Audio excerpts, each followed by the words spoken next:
మిత్రులారా, ఈనాటి ఈ సభలో కార్పొరేటీకరణ, తద్వారా విధ్వంసమవుతున్నటువంటి అటవీ చట్టాలు అనే అంశం మీద మాట్లాడాల్సిందిగా నన్ను నిర్వాహకులు కోరారు. వాస్తవానికి అది చాలా పెద్ద టాపిక్, గంట సేపటికి పైగా మాట్లాడాల్సినటువంటి టాపిక్. అయితే సమయం చాలా తక్కువ ఉంది కాబట్టి మాట్లాడాల్సినటువంటి విషయాల్ని క్లుప్తంగా మీ ముందుంచడానికి ప్రయత్నం చేస్తాం. మిత్రులారా, మనందరికీ కూడా తెలుసు, ఈ సమాజంలో మనిషి తన జీవన మనుగడ పోరాటంలో ఆ పోరాటం ద్వారానే ఈరోజు మనం అనుభవిస్తున్నటువంటి ఏ హక్కునైనా కానీ సాధించుకున్నారనేటువంటి విషయం మనందరికీ కూడా తెలుసు. పోరాటం ద్వారా కాకుండా హక్కులు వాటంతటికి అవే ఎవరో వరప్రసాదము, ఎవరు భిక్షో కాదు. అందుకే హక్కు సంఘంగా చాలా స్పష్టంగా మేము చెప్తాం, హక్కులు అనేటివి ఒక్కరి వేసేటువంటి భిక్ష కాదు. హక్కు అనేటువంటిది ప్రజలు పోరాడి సాధించుకున్నటువంటి ఒక మానవ విలువ. ఆ మానవ విలువల మీదే ఈరోజు మొత్తం సమాజం ముందుకు పోతాం. మరి ఆ మానవ విలువలు అనేటువంటివి మనం మాట్లాడుతున్నాం. Civilised society, developed society, under developed society అంటే అభివృద్ధి చెందినటువంటి సమాజం, అభివృద్ధి చెందుతున్న సమాజం, అభివృద్ధికి ఆవనున్నటువంటి సమాజం, ఇలా అనేక సమాజాల సమూహారమే ఇవాళ ప్రపంచం. ఈ ప్రపంచంలో మరి రోజు రోజుకు మనం ముందుకు పోతున్నాం. అయితే అలా ముందుకు పోయేటువంటి క్రమంలో మనం ఏదైతే పోరాటాల ద్వారా సాధించుకున్నామో, ఏ పోరాటాల ద్వారా అయితే మనం హక్కులు సాధించుకున్నామో, ఏ పోరాటాల ద్వారా అయితే మనం ఏ అభివృద్ధి ద్వారా మనం కొన్ని విలువల్ని మనం సమాజానికి నేర్పించామో, అవన్నీ కూడా సక్రమమైనటువంటి మార్గంలోనే నడుస్తున్నాయా లేదా అనేటువంటిది మనం ఈ సందర్భంలో గుర్తు చేసుకోవాల్సినటువంటి అవసరం ఉంది. ముఖ్యంగా మన భారతదేశం బ్రిటిష్ వాళ్ళ పరిపాలన నుంచి విముక్తి కోసం జరిగినటువంటి ప్రజా పోరాటాల్లో ఆదివాసుల యొక్క పోరాటాలు అనేటువంటి చాలా ప్రముఖమైనటువంటి పాత్రను పోషించాయి. ఏ ఆదివాసీ అమరులు వాళ్ళ హక్కుల కోసం పోరాటం చేశారో ఉదయం మాట్లాడేటువంటి వక్తలు చెప్పారు. బిర్సా ముండా కావచ్చు, కొమరం భీమ్ కావచ్చు, తదితర ఆదివాసీ నాయకులు, ఆదివాసీ వీరులు పోరాటాలు చేశారు. అయితే వాళ్ళ పోరాటాలు నిజానికి ఈ పోరాటాలు రకరకాల పోరాటాలు ఉంటాయి. అస్తిత్వ పోరాటాలు, వాళ్ళ ఉనికి కోసం, ఏ ప్రజల ఉనికికి తీవ్రమైనటువంటి విఘాతం కలుగుతుందో వాళ్ళ అస్తిత్వం కోసం ఇక మనం పోరాటం చేస్తే తప్ప మనం మనుగడ సాగించలేమనేటువంటి పోరాటాలు ఒక రూపం తీసుకుంటాయి. కేవలం కొన్ని చిన్న చిన్న కోరికల సాధన కోసం, కొన్ని కన్సెషన్స్ కోసం చేసేటువంటి పోరాటాలు ఉంటాయి. సో విధంగా సమాజంలో అనేక రకాలైనటువంటి పోరాటాలు ఈ సమాజం మనం చూసాం. అయితే ముఖ్యంగా ఆదివాసుల విషయానికి వస్తే వాళ్ళు ఎన్నడూ కూడా వాళ్ళ ఉనికికి, వాళ్ళ అస్తిత్వానికి ప్రమాదం ఏర్పడేటువంటి సందర్భంలో మాత్రమే వాళ్ళు పోరాటం చేశారు. ఉదయం మాట్లాడేటువంటి మిత్రులు వాళ్ళు ఏదో లగ్జరీస్ కోసమో, లేకపోతే వాళ్ళు ఏదో ఆస్తుల కోసమో, వాళ్ళు ఏదో ఇంకొక దీనికోసమో పోరాటాలు చేయలే. వాళ్ళు ఎక్కడైతే ఉన్నారో, ఎక్కడైతే మనుగడ సాగిస్తున్నారో ఆ మనుగడికి వాళ్ళు ఉన్నటువంటి ప్రదేశంలో వాళ్ళు జీవించడానికి ముప్పు ఏర్పడినప్పుడు, వాళ్ళు ఆధారపడినటువంటి అటవీ సంపత్తిని దోచుకోవడానికి ఇతరులు వచ్చినప్పుడు వాళ్ళు పోరాటాలు చేశారు. ఆ పోరాటాలు మరి అల్లూరి సీతారామరాజు కూడా పోరాటం ఎందుకు చేశాడు? ఆ రోజు బ్రిటిష్ వాళ్ళు ఆ అటవీ ప్రాంతాల్లో చేస్తున్నటువంటి దోపిడీకి వ్యతిరేకంగానే పోరాటం చేశాడు.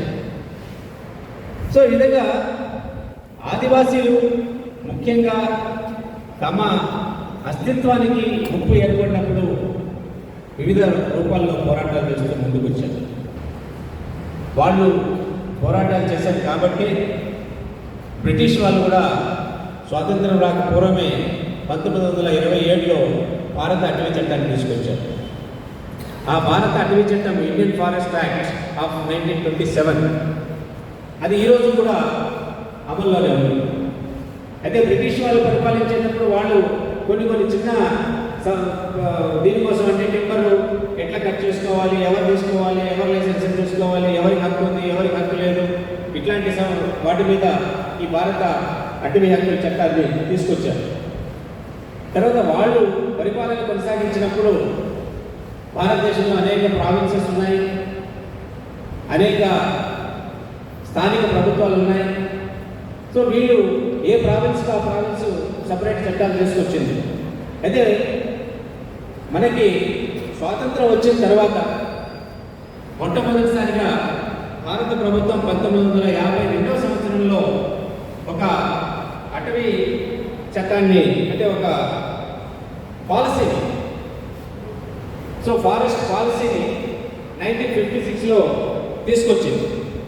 అదేవిధంగా రాజ్యాంగంలో అనేక రకాలైనటువంటి ప్రొటెక్షన్స్ని ముఖ్యంగా షెడ్యూల్ క్యాస్ట్ అండ్ షెడ్యూల్ ట్రైబ్స్కి ఏవైతే రిజర్వేషన్స్ ఇచ్చారో ఆ రిజర్వేషన్స్తో పాటు ఈ షెడ్యూల్ ప్రాంతాలని 5వ షెడ్యూల్లో కాన్స్టిట్యూషన్ అంటే రాజ్యాంగంలోని 5వ షెడ్యూల్లో చేర్చారు. ముఖ్యంగా ఆదివాసీ తెగలు అధికంగా ఉన్నటువంటి ఈశాన్య భారత ప్రాంతాన్ని 6వ షెడ్యూల్లో చేశారు.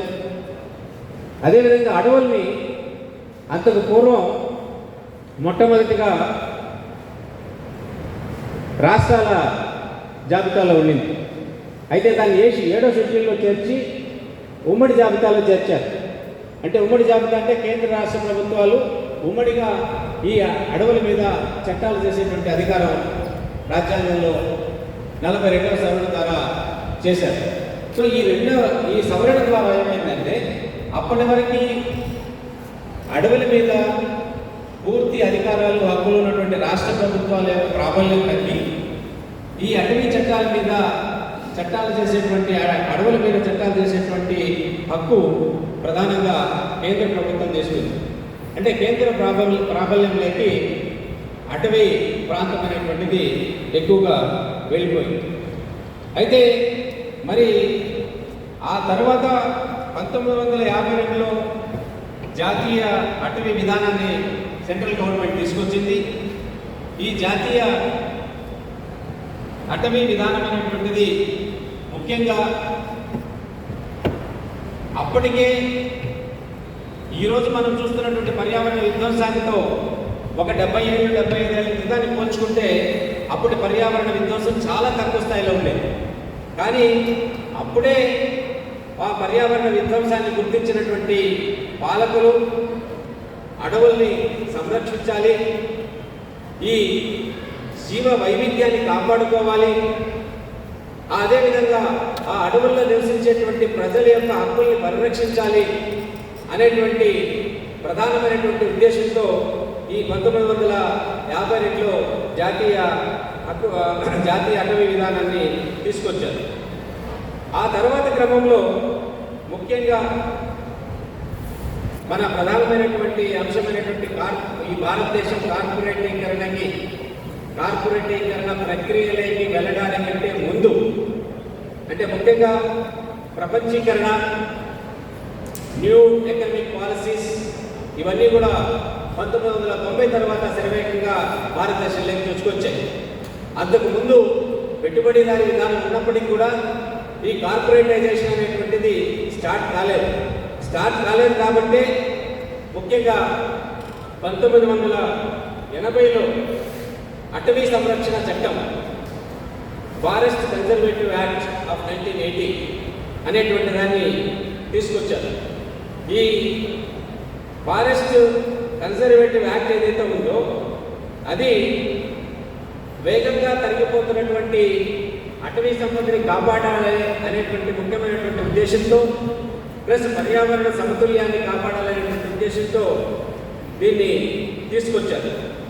అయితే ఈ చట్టం ద్వారా ముఖ్యంగా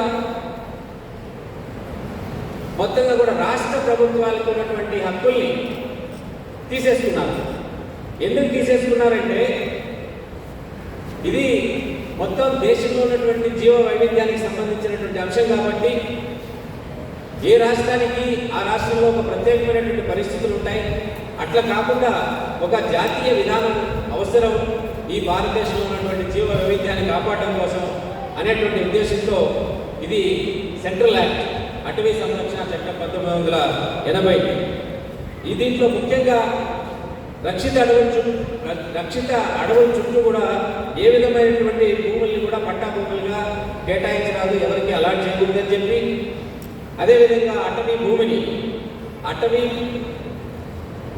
అటవీ ప్రాంత ప్రయోజనాలకు విరుద్ధంగా ఉపయోగించకూడదు, అనుమతించకూడదని చెప్పి, అదేవిధంగా అటవీ భూములు ఎవరికి కౌలుకి ఇవ్వకూడదని చెప్పి, కేవలం ప్రైవేట్ వ్యక్తులకే కాకుండా ప్రభుత్వ సంస్థలు కూడా ఎవరికి కూడా లీజుకి ఇవ్వకూడదని చెప్పి కూడా ఆ చట్టంలో పొందుపరిచారు.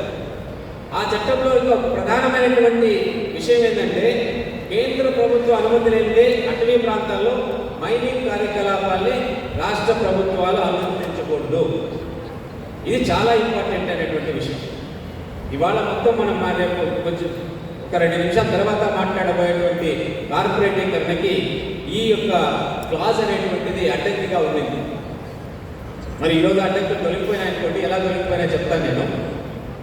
ఈ అటవీ సంరక్షణ చట్టంలో ప్రధానమైనటువంటి అంశం కేంద్ర ప్రభుత్వం అనుమతి లేనిదే అటవీ ప్రాంతాల్లో మైనింగ్ కార్యకలాపాల్ని రాష్ట్ర ప్రభుత్వాలు అనుమతించకూడదు. ఈ చట్టాన్ని అదేవిధంగా ఈ చట్టం ఆదివాసీల యొక్క భూమి హక్కు గుర్తింపుని కూడా ఇచ్చింది. దాని కొనసాగింపులో భాగంగానే ఫారెస్ట్ రైట్స్ యాక్ట్ ఆఫ్ 2006 కూడా ముందుకు వచ్చింది.